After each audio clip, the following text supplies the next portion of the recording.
fiery horse with the speed of light, a cloud of dust, and a haughty Hi-Yo Silver, the Lone Ranger.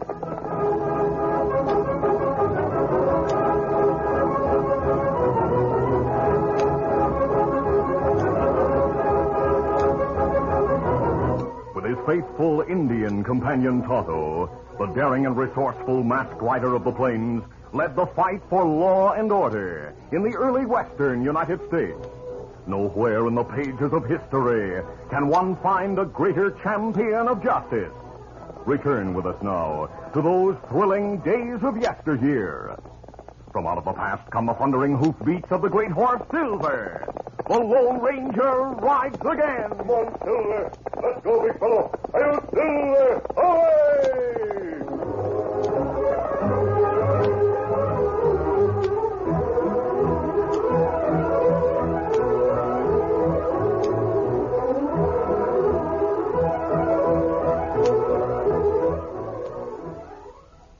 And here's news for all you mothers listening.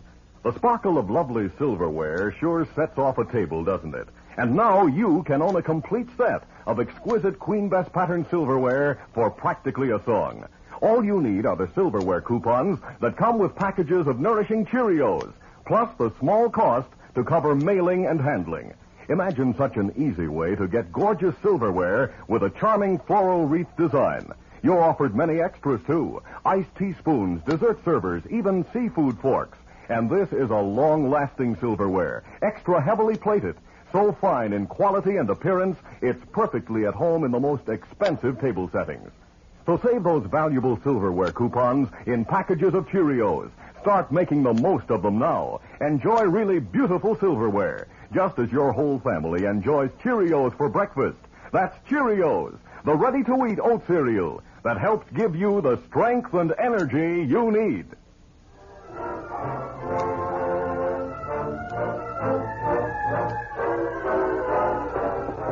The Lone Ranger and Tonto, riding through the hills, saw a man astride a burro on the road ahead. As they neared the rider, they recognized him as Tom Fillmore, an elderly prospector who had worked in the hills for many years with no success. The masked man and Tonto had talked with Fillmore on many occasions in the past. And now, as they caught up with him, they greeted the old man. Oh, easy. Hello there, Tom. How, Tom? Oh, Angel Face! Well, doggone if it isn't the masked man and Tonto. Say, what are you doing back in these parts again, eh? We're on our way to Central City, Tom. Yeah? Doggone, that's where I'm going, too. On that burro? Central City's a long way from here, Tom. Take a long time to get there if you're not ride horse. Oh, you don't think I'm going to go all the way on this critter, do you? Of course I'm not. I'm going to stop off at Brookvale and buy me a horse. Brookvale's a very small town, Tom. You may not be able to buy a horse easily there. Besides, if you do, it'll be expensive. I'm not worried about expense. Why, doggone, I'm on my way to becoming the richest hombre that ever struck pay dirt in these parts. Do you mean you finally located gold? I sure do. In a spot nobody's ever dug before. The biggest vein I ever did see. Well, congratulations, Tom. That's wonderful. That heap good. That's why I'm heading for Central City now. Got to file my claim there and get the ore assayed. Tom, if you don't mind company, we'll ride as far as the crossroads with you. I'd like to hear about the strike you made. And I'd like to tell you about it. You're the only two I would tell. Leastways till I file my claim. Get moving, Angel Face. Come on, Silver. Get him up.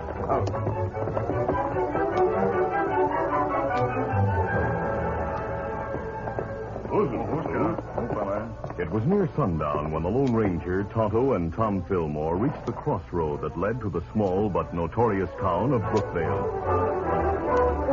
Before separating, the masked man warned Fillmore to be discreet while in the town. Old Tom assured him. Don't worry about me. I'm too smart for those hombres, tough as they are. I hope you're right about that. Sure, nobody'd get any proof that I found gold, even if they think I have. Brookvale's only a couple of miles from here. See these papers? Why, yes, Tom. That one in your left hand is a map, isn't it? Yep, showing where my claim's located. These others tell everything about the claim. Well, on my way to Brookvale, I'll hide these papers someplace so they'll be safe while I'm in town. When I start off for Central City in the morning, I'll pick 'em up again. And no one will be the wiser. After Tom Fillmore turned into the crossroad toward Brookvale, the Lone Ranger said, Tonto, we'll pitch camp in the hills a few miles from here. Somewhere near the main road. Okay, Mustafi. I think, too, that when morning comes, we'll stay near our camp until Tom Fillmore comes along. You see, until he files his claim, Tom will need protection. We'll give it to him. Come on, Silver. Get him up, Fillmore buried his map and claim papers a short distance off the road, about 2 miles outside the town of Brookvale. That's that. Nobody'll ever notice it. Now to get to town. In Brookvale, he tied his burro to a hitching post and registered in the town's one hotel, owned by Duff Logan, who also ran the largest cafe and gambling hall. In answer to Tom's questions, the hotel clerk told him, The only one who has horses in this town's Mr. Logan. You better see him. Tom, who had known Logan for years, found the man standing outside his cafe. Logan greeted the old man with tolerable contempt and sneered when Fillmore said, Logan, I want to buy a horse, and I'll pay you a fair price for it. Fillmore withdrew the bag of gold in his pocket that he had kept in order to buy a horse. Duff Logan, when he saw the metal, controlled his surprise, but his eyes gleamed with cunning. You struck gold, huh? I'm not saying. All I'm saying is that I have what you see here. I need a horse to get to Central City, and I want to leave first thing in the morning. Tom, I'm in no position to sell the few horses I have. Still, well, I might be able to get you one before the night's over. Where are you staying, at hotel? Now, that's a silly question. Where else is it to stay in this town? Oh, you're right about that. I'll try to get you a horse. I'll send word to you at the hotel when I do. Now, don't worry, Tom. Hours passed. Inside his cafe, Duff Logan sat at a corner table with 2 henchmen, Cliff Engel and Baldy Kenna.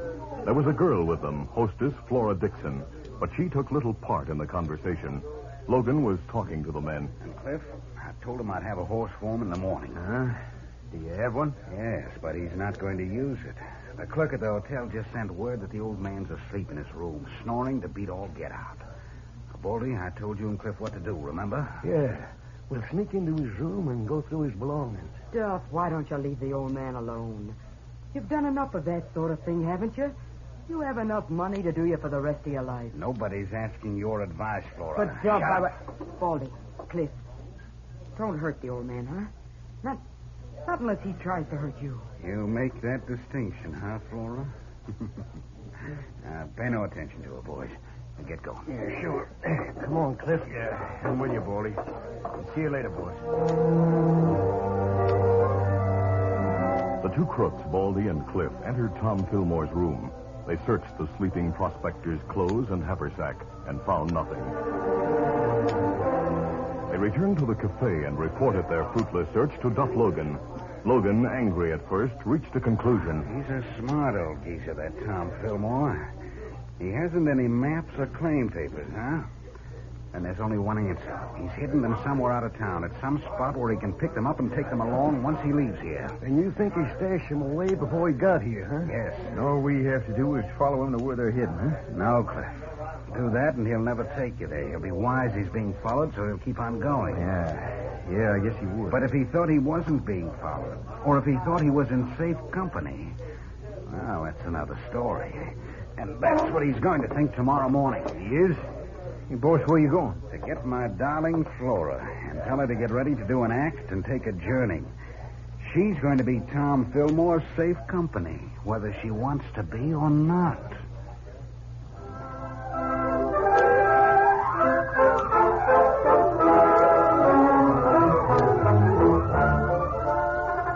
The curtain falls on the first act of our Lone Ranger adventure. Before the next exciting themes, please permit us to pause for just a few moments.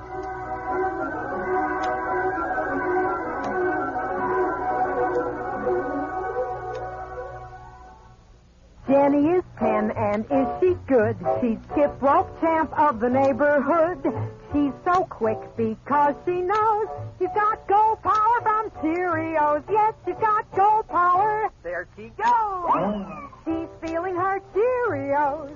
Cheerios, Cheerios.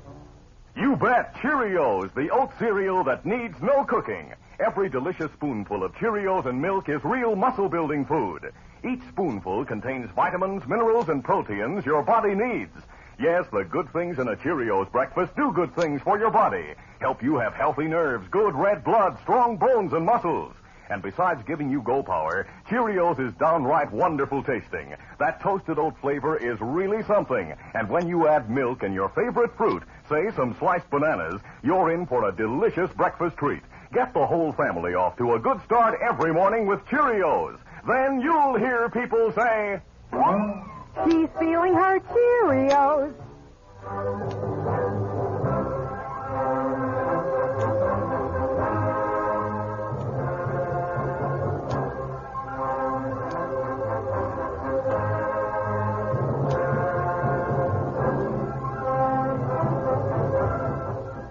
Now to continue.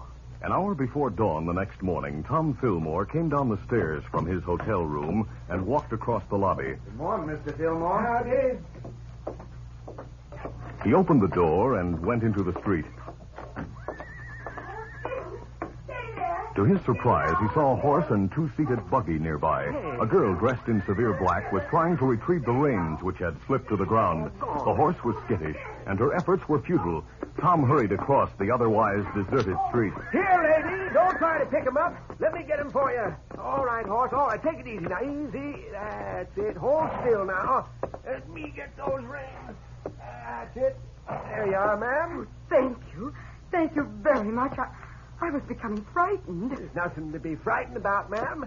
He'll be all right now. You want me to take him over to the stable? Oh, no, thank you. I'm just starting out. I'm Miss Smith, the school teacher in town here. You are? Doggone, I didn't know they had a school here. Oh, we're just starting one. I came over from Central City to make the arrangements. Central City. I'm on my way back there now. Central City, see, that's where I'm going. Oh, are you? I'm so glad. I'm sorry. I was going to ask you to ride along beside me with your horse until we got to the main trail. I don't have a horse, ma'am. I'm going by burro. I couldn't get a horse. Leastways, not the way I wanted. How terrible. Horses are scarce in Brookvale, but a burro... Mr. Fillmore. Tom Fillmore, ma'am. How do you do, Mr. Fillmore? I'm Flora Smith. Pleased to meet you, ma'am. It's my pleasure. Mr. Fillmore, I hope you'll not think me bold, but Mr. Fillmore, you're welcome to share my buggy with me. Fine, ma'am. Tom Fillmore, elated at the unexpected turn in his fortunes, placed the burro in the stable. Then, sitting in the driver's seat, he drove out of town in the buggy with a girl who called herself Flora Smith, seated beside him. As the pair left town, three men emerged from the cafe, where they had watched the entire scene from start to finish. Duff Logan chuckled as he spoke to Baldy and Cliff. Well, it worked, boys. I told you it would. Say, that Flora's a wonder, isn't she? What do we do now, boss? Baldy, you and Cliff get your horses. Then ride over the hills and take that shortcut to the main road. Wait about a mile or two the other side of the cross trail. You think he's hidden a map of papers or whatever he has somewhere along the cross trail? My guess is the answer is yes. If Flora's dressed as she was when she left here, completely in black, let the wagon go on. Don't bother with it. That'll mean Tom Fillmore didn't stop along the crossroad to pick up anything, huh? Right. But if he did stop to retrieve a map or anything else, then Flora will be wearing a long white veil. That'll be your signal to ride down and go through with a holdup.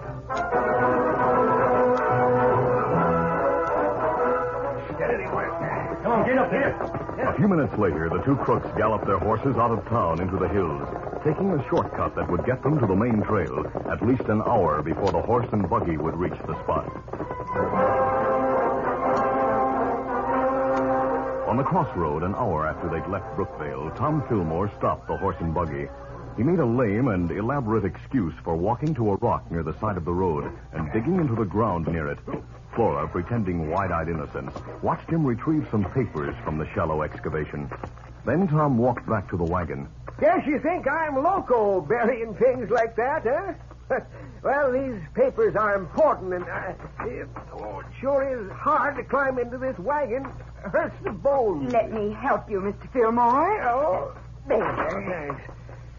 As I was saying, when I go into a town like Brookvale, what's the matter, Miss Smith? Oh, nothing. I'm simply putting on my veil. The sun's coming up, and the veil will help keep my face protected. There, it's on now, Mr. Fillmore. Shall we go? Yeah, get up there. I'm sorry I interrupted you. What were you saying?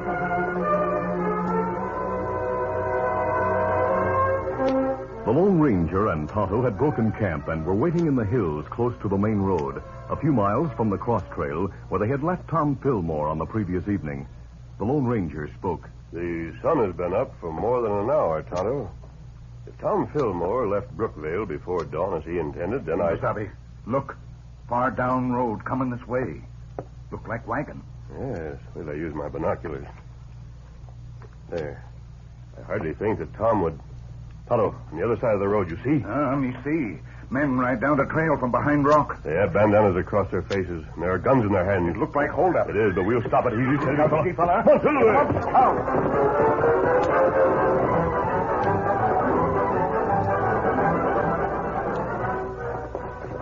Ho, boy. Pull up there.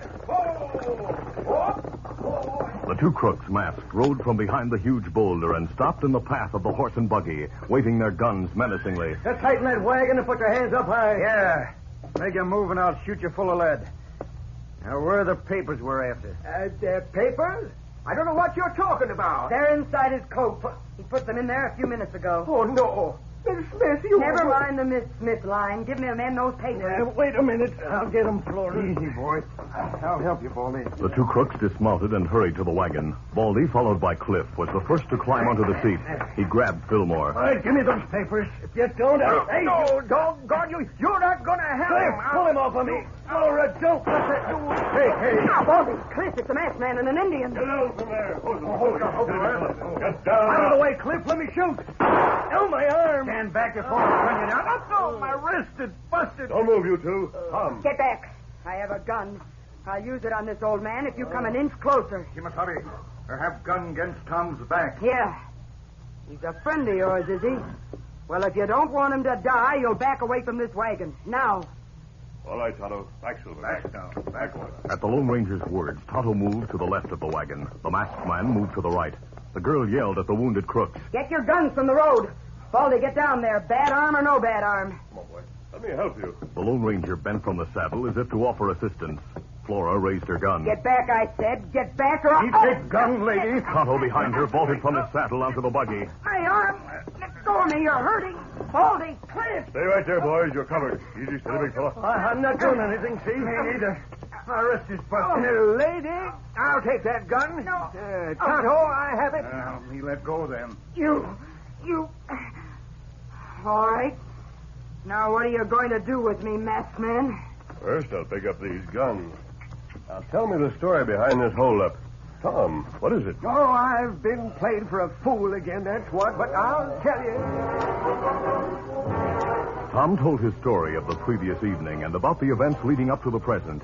When he finished, he said... And this girl here must be one of them. Not must be, she is. She knows these two. Yes, and undoubtedly knows Duff Logan better. I've heard of Logan. I've also heard he has an eye for pretty women, like this girl here. Don't talk about Duff Logan to me. He's the one who got me into this. I didn't want to do it. I never did anything like this before. And you'll never do anything like it again, because you're going to jail. No, please, no. I wouldn't have used that gun. I wouldn't have, I swear it. Listen to me. No, miss. But let the sheriff in Brookvale listen. Now, you two, get over there. Yeah. Tonto, bandage them. Then we'll have them get back on their horses, and we'll all return to Brookvale. We haven't time to waste. Come on.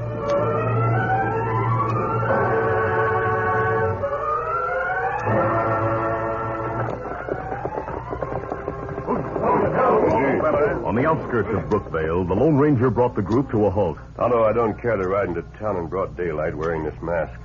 But I do want to make sure these people tell their story to the sheriff. Okay, Masabi. And what you do? I'll remain here with the girl and these two men. You get the sheriff and ask him to please come here.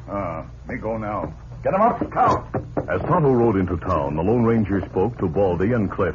On our way here, Flora said she'd tell the sheriff everything about the crimes committed by Duff Logan and his gang, including you two men. Stranger, I'll tell you a lot of things Flora doesn't know. Go ahead, Cliff. Tell the truth, and perhaps Baldy and Logan will go to the gallows alone. Get the facts straight for the sheriff.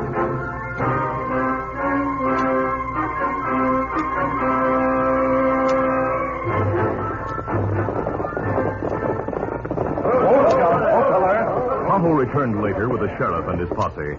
There, on the outskirts of town, Cliff Engel confessed his crimes as a member of Logan's gang, augmenting the story already told by the girl. He ended... And the maps and papers that he stole from other prospectors are in Logan's closet. There's a panel in the rear of the closet, and that's where they are. Duff Logan, taken by surprise, was unable to prevent a search of his office. As Cliff Engel predicted, evidence was found behind a panel in the closet. Evidence that would send him to trial for murder and robbery. Any hope the man may have had was lost when Flora Dixon and Cliff Engel told him... I'm going to tell everything in court, Duff. Why, so am I. I've already told enough to the sheriff, haven't I, Sheriff? Yes. Maybe you'll think of more to tell after you and Baldy are finished with the doctor.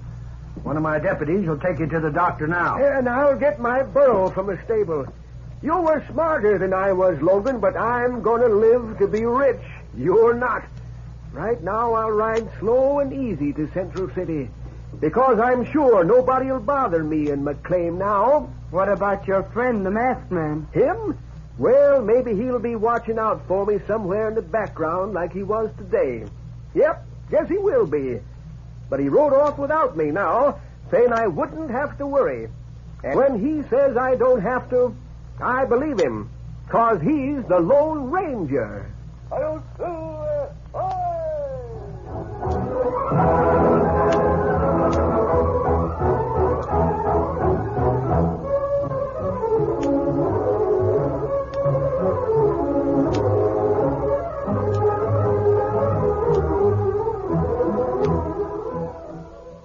Cause champions are made, not born. Yes, sir. Get on your way. Get on your way. Get on your way with Wheaties. You'll never get discouraged if you keep in mind champions are made, not born. Let's see how Tom Fears, pass catching end for the Los Angeles Rams, got on his way. At 12, Tom played football a lot, and many a bump is what he got. But he kept trying, never quit. And here's what helped to keep him fit. He ate his Wheaties every bit. Today, Tom sparks those touchdown drives. It's Wheaties still on which he thrives. Wheaties to Fears. There's a pass combination that's been clicking steady now for 19 years. Real energy in Wheaties. There's a whole kernel of wheat in every Wheaties flake. Okay, Tom, snag that pass. Hey, hey, hey! He's on his way, on his way. He's on his way, on his way. Get on your way with Wheaties.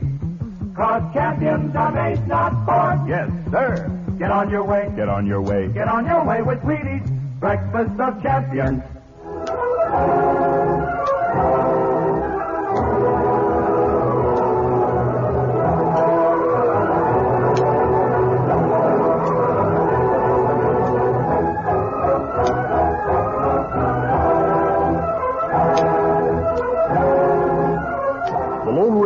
A copyrighted feature of the Lone Ranger Incorporated, is created by George W. Trendle, produced by Trendle Campbell Muir Incorporated, directed by Charles D. Livingston, and edited by Fran Stryker. The part of the Lone Ranger is played by Brace Beamer. Your announcer, Fred Foy.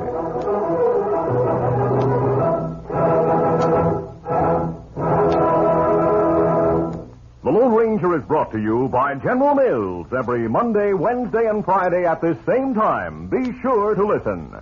This recorded program has come to you from Detroit. This is ABC Radio Network. You've been listening to the OTR Gold Network.